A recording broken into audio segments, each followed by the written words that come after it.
स्वागत है आपका आज के एपिसोड में। चले शुरुआत करते हैं पिछले अभ्यास प्रश्न के साथ। प्रश्न था, क्रिटिकल एंड इमर्जिंग टेक्नोलॉजी यानी ICET पर अमेरिका भारत पहल के संबंध में निम्नलिखित कथनों पर विचार कीजिए। 1. यह क्वांटम कंप्यूटिंग, सेमीकंडक्टर, 5G और 6G, बुनियादी ढांचे तथा चंद्रमा अन्वेषण जैसी नागरिक अंतरिक्ष परियोजनाओं पर सहयोग करता है। 2. ICET प्रक्रिया का कार्यान्वयन दोनों देशों की राष्ट्रीय सुरक्षा परिषदों द्वारा किया जा रहा है। उपर्युक्त में से कौन सा या कौन से कथन सही है या सही है? A केवल 1, B केवल 2, C 1 और 2 दोनों, D न तो 1 और न ही 2। इस प्रश्न का सही उत्तर है विकल्प C, 1 और 2 दोनों। चलिए अब देखते हैं इसके विश्लेषण को। क्रिटिकल एंड इमर्जिंग टेक्नोलॉजी यानी ICET पर अमेरिका भारत पहल। इसका उद्देश्य कृत्रिम बुद्धिमत्ता यानी AI, क्वांटम कंप्यूटिंग, सेमीकंडक्टर तथा बेतार दूरसंचार सहित महत्वपूर्ण एवं उभरते प्रौद्योगिकी क्षेत्रों में सहयोग को बढ़ावा देना है। अतः कथन 1 सही है। ICET प्रक्रिया का कार्यान्वयन दोनों देशों की राष्ट्रीय सुरक्षा परिषदों यानी नेशनल सिक्योरिटी काउंसिल्स द्वारा किया जा रहा है। अतः कथन 2 सही है। चलिए अब शुरुआत करते हैं आज के एपिसोड की पहले प्रश्न के साथ। निम्नलिखित युग्मों पर विचार कीजिए जिसमें एक तरफ स्थान और दूसरी तरफ देश दिए गए हैं। 1. काशगर, चीन। 2. हेरातन, तुर्कमेनिस्तान। 3. Tashkent, Uzbekistan. उपर्युक्त में से कौन सा या कौन से युग्म सुमेलित है या सुमेलित हैं? A केवल 2, B केवल 1 और 3, C केवल 2 और 3, D 1, 2 और 3। इस प्रश्न का सही उत्तर है विकल्प B, केवल 1 और 3। चलिए अब देखते हैं इसके विश्लेषण को। काशगर चीन के सबसे पश्चिमी शहरों में से एक है जो किर्गिस्तान और तजाकिस्तान के साथ देश की सीमा के निकट स्थित है। अतः युग्म 1 सुमेलित है। हेरातन अफगानिस्तान के उत्तरी बल्ख प्रांत में एक सीमावर्ती शहर है। अतः युग्म 2 सुमेलित नहीं है। ताशकंद उज्बेकिस्तान की राजधानी और मध्य एशिया का सबसे बड़ा शहर है। ताशकंद देश के उत्तर पूर्वी भाग में स्थित है। अतः युग्म 3 सुमेलित है। अगला प्रश्न है, राष्ट्रीय सागरमाला शीर्ष समिति यानी NSAC के संबंध में निम्नलिखित कथनों पर विचार कीजिए। 1. यह बंदरगाह आधारित विकास सागरमाला परियोजनाओं के लिए नीति निर्देश और मार्गदर्शन प्रदान करने वाले शीर्ष निकाय है। 2. इसका नेतृत्व भारत के प्रधानमंत्री करते हैं और तटीय राज्यों के सभी मुख्यमंत्री इसके सदस्य हैं। उपर्युक्त में से कौन सा या कौन से कथन सही नहीं है या नहीं है? A केवल 1, B केवल 2, C 1 और 2 दोनों, D न तो 1 और न ही 2। इस प्रश्न का सही उत्तर है विकल्प B, केवल 2। चलिए अब देखते हैं इसके विश्लेषण को। सागरमाला परियोजना को वर्ष 2015 में केंद्रीय मंत्रिमंडल द्वारा अनुमोदित किया गया था। इसका उद्देश्य आधुनिकीकरण, मशीनीकरण और कंप्यूटरीकरण के माध्यम से 7,516 किलोमीटर लंबी समुद्री तटरेखा के साथ बंदरगाहों के आसपास प्रत्यक्ष एवं अप्रत्यक्ष विकास को बढ़ावा देना है। राष्ट्रीय सागरमाला शीर्ष समिति यानी NSAC बंदरगाह आधारित विकास सागरमाला परियोजनाओं के लिए नीति निर्देश और मार्गदर्शन प्रदान करने वाला शीर्ष निकाय है तथा इसके कार्यान्वयन की समीक्षा करता है। अतः कथन 1 सही है। NSAC का गठन 13 मई 2015 को केंद्रीय मंत्रिमंडल द्वारा किया गया था। इसकी अध्यक्षता बंदरगाह, जहाजरानी एवं जलमार्ग मंत्री करते हैं, जिसमें हितधारक केंद्रीय मंत्रालयों के कैबिनेट मंत्री तथा समुद्री राज्यों व केंद्र शासित प्रदेशों के मुख्यमंत्री और प्रशासक क्रमशः सदस्य होते हैं। अतः कथन 2 सही नहीं है।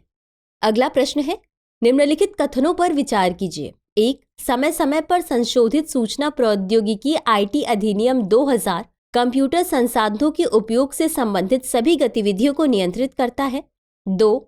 IT अधिनियम 2000 केवल उन मध्यस्थों को कवर करता है जो सरकार द्वारा अधिसूचित हैं। 3. सूचना प्रौद्योगिकी मध्यस्थ दिशा निर्देश नियम 2011 में इस उद्देश्य के लिए बनाए गए अलग अलग नियमों में मध्यस्थों की भूमिका का वर्णन किया गया है। उपर्युक्त कथनों में से कितने सही हैं? A केवल 1, B केवल 2, C सभी 3, D इनमें से कोई भी नहीं। इस प्रश्न का सही उत्तर है विकल्प B, केवल 2। चलिए अब देखते हैं इसके विश्लेषण को।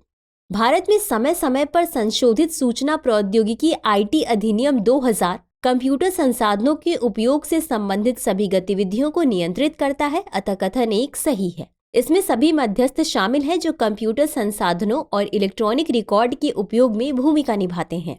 अतः कथन 2 सही नहीं है। सूचना प्रौद्योगिकी मध्यस्थ दिशा निर्देश नियम 2011 में इस उद्देश्य के लिए बनाए गए अलग अलग नियमों में मध्यस्थों की भूमिका का वर्णन किया गया है। अतः कथन 3 सही है। अगला प्रश्न है, ऑपरेशन प्रॉस्पेरिटी के संबंध में निम्नलिखित कथनों पर विचार कीजिए। 1. ऑपरेशन प्रॉस्पेरिटी गार्जियन अमेरिका द्वारा शुरू किया गया। 2. अमेरिका के सभी उत्तरी अटलांटिक संधि संगठन यानी NATO सहयोगी इस ऑपरेशन का हिस्सा है।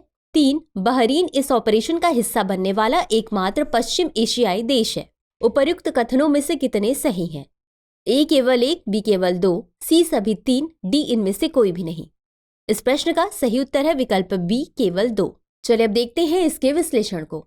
ऑपरेशन प्रॉस्पेरिटी यह अमेरिका द्वारा शुरू किया गया था, जिसका उद्देश्य संयुक्त समुद्री बल यानी कंबाइंड मैरीटाइम फोर्सेस के संयुक्त टास्क फोर्स 153 के तहत कार्य करना था, किंतु इसे सहयोगियों तथा रणनीतिक भागीदारों द्वारा संतोषजनक प्रतिक्रिया नहीं मिली। अतः कथन 1 सही है। अमेरिका के 3 उत्तरी अटलांटिक संधि संगठन सहयोगियों अर्थात फ्रांस, इटली एवं स्पेन ने ऑपरेशन का हिस्सा बनने से इनकार कर दिया। अतः कथन 2 सही नहीं है। बहरीन इस ऑपरेशन का हिस्सा बनने वाला एकमात्र पश्चिम एशियाई देश है जहां अमेरिकी के 5th फ्लीट का मुख्यालय स्थित है। अतः कथन 3 सही है। अगला प्रश्न है, निम्नलिखित युग्मों पर विचार कीजिए जिसमें एक तरफ शहर और दूसरी तरफ देश दिए गए हैं। 1. Erbil Yemen, 2. सना इराक, 3. स्नेब्रेनिका बोस्निया और हर्जेगोविना। उपर्युक्त में से कौन सा युग्म सुमेलित है या सुमेलित है? A केवल 3, B केवल 1 और 2, C केवल 2 और 3, D 1, 2 और 3। इस प्रश्न का सही उत्तर है विकल्प A केवल 3। चलिए अब देखते हैं इसके विश्लेषण को। एरबिल इराक के कुर्दिस्तान क्षेत्र की राजधानी और सबसे अधिक आबादी वाला शहर है, अतः युग्म 1 सुमेलित नहीं है। सना की आबादी सर्वाधिक है और ये यमन का सबसे बड़ा शहर है, अतः युग्म 2 सुमेलित नहीं है। स्नेब्रेनिका बोस्निया और हर्जेगोविना के पूर्वी भाग में एक शहर एवं नगर पालिका है जो रिपब्लिका सरपस्ता निकाय में स्थित है, अतः युग्म 3 सुमेलित है। अगला प्रश्न है, राष्ट्रीय लॉजिस्टिक नीति यानी NLP 2022 के संबंध में निम्नलिखित कथनों पर विचार कीजिए। 1. यह प्रक्रिया सुधार, लॉजिस्टिक सेवा सुधार, डिजिटलीकरण, मानव संसाधन विकास और कौशल सहित सॉफ्ट इंफ्रास्ट्रक्चर को संबोधित करता है। 2. इसका लक्ष्य लॉजिस्टिक लागत में कटौती करना, 2030 तक भारत के लॉजिस्टिक प्रदर्शन सूचकांक रैंक को शीर्ष 25 तक पहुंचाना और कुशल लॉजिस्टिक के लिए डेटा संचालित निर्णय समर्थन प्रणाली स्थापित करना है। उपर्युक्त में से कौन से कथन सही है या सही है? A केवल 1, B केवल 2, C 1 और 2 दोनों, D न तो 1 और न ही 2। इस प्रश्न का सही उत्तर है विकल्प C 1 और 2 दोनों। चलिए अब देखते हैं इसके विश्लेषण को।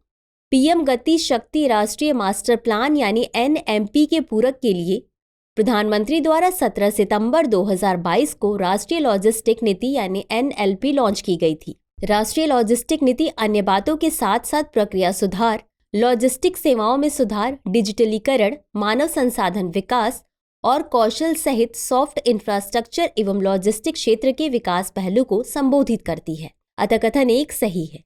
NLP का लक्ष्य भारत में लॉजिस्टिक लागत में कटौती करना, 2030 तक लॉजिस्टिक प्रदर्शन सूचकांक को शीर्ष 25 तक पहुंचाना और कुशल लॉजिस्टिक के लिए डेटा संचालित निर्णय समर्थन स्थापित करना है। अतः कथन 2 सही है। अगला प्रश्न है, निम्नलिखित कथनों पर विचार कीजिए। 1. पश्चिमी विक्षोभ बाह्य उपोष्ण कटिबंधीय या शीतोष्ण चक्रवात प्रणालियों को संदर्भित करता है जो भूमध्य सागरीय क्षेत्र में विकसित होकर पश्चिम से पूर्व की ओर बढ़ते हैं। 2. अल नीनो जलवायु संबंधी घटना है जो प्रशांत महासागर में समुद्र की सतह के तापमान में आवधिक वृद्धि की विशेषता है जिससे एशिया में आर्द्रता की स्थिति उत्पन्न होती है और विश्व स्तर पर तापमान पैटर्न में बदलाव होता है। उपर्युक्त में से कौन से कथन सही है या सही है?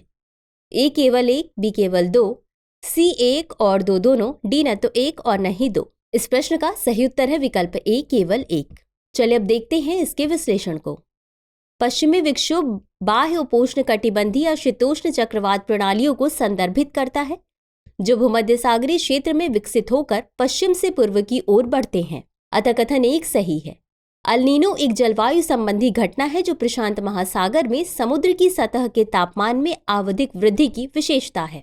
इससे एशिया में शुष्क स्थिति उत्पन्न होती है और वैश्विक स्तर पर थर्मल या तापमान पैटर्न में बदलाव होता है। अतः कथन 2 सही नहीं है। अगला प्रश्न है, निम्नलिखित कथनों पर विचार कीजिए। 1. भारतमाला परियोजना पत्तन पोत परिवहन एवं जलमार्ग मंत्रालय के तहत शुरू किया गया एक व्यापक कार्यक्रम है। 2.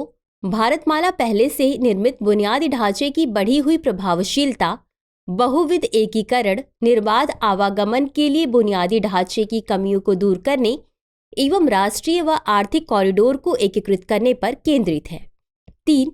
भारतमाला चरण 1 जिसे शुरुआत में वर्ष 2022 तक पूरा किया जाना था, परियोजना लागत में 100% से अधिक की वृद्धि के कारण वर्ष 2027 से 28 तक बढ़ा दिया गया है। उपर्युक्त कथनों में से कितने सही नहीं हैं? ए केवल 1, बी केवल 2, सी सभी 3, डी इनमें से कोई भी नहीं। इस प्रश्न का सही उत्तर है विकल्प ए केवल 1। चलिए अब देखते हैं इसके विश्लेषण को। भारतमाला परियोजना सड़क परिवहन और राजमार्ग मंत्रालय के तहत शुरू किया गया एक व्यापक कार्यक्रम है। अतः कथन 1 सही नहीं है। भारतमाला पहले से निर्मित बुनियादी ढांचे की बढ़ी हुई प्रभावशीलता, बहुविध एकीकरण, निर्बाध आवागमन के लिए बुनियादी ढांचे की कमियों को दूर करने एवं राष्ट्रीय व आर्थिक कॉरिडोर को एकीकृत करने पर केंद्रित है। अतः कथन 2 सही है।